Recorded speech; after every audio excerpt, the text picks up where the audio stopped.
देखो कई बार क्या होता है कि हम कोई काम कर रहे होते हैं और उसी काम को हमारे साथ कोई और भी कर रहा होता है। जस्ट लाइक हम किसी कंपटीशन की तैयारी कर रहे हैं या फिर कोई बिजनेस को रन करना चाह रहे हैं या फिर कोई भी एक काम कर रहे हैं, स्ट्रगल कर रहे हैं, राइट। और कोई दूसरा बंदा भी हमारे साथ उस काम को कर रहा है, सिर्फ कर रहा है। बट कुछ टाइम के बाद हम अकेले उस चीज में रह जाते हैं और वो बंदा उस चीज से क्विट करके कुछ और करने लगता है। क्यों? क्योंकि उसके पास बैकअप है, उसके पापा ने उसके लिए बहुत कुछ बना रखा है या फिर पूर्वजों का उसके पास बहुत कुछ रखा हुआ है, राइट।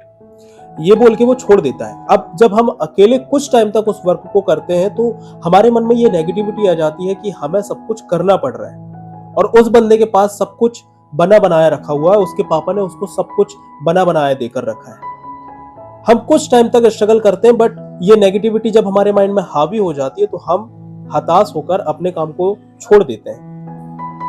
बट मेरे भाई एक बात बताओ कि आप जो स्ट्रगल कर रहे हो, आप जो काम कर रहे हो, आप जो परिश्रम कर रहे हो, उससे आपको जो हासिल होगा, क्या वो हासिल जो होगा क्या वो उस बंदे के बराबर का होगा? नहीं, क्योंकि उस बंदे ने तो कुछ हासिल ही नहीं किया ना।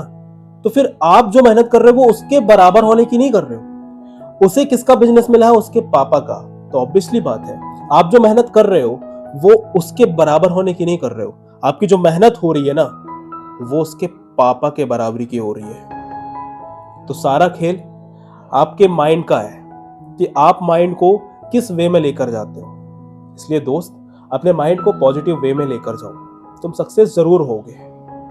Best of luck.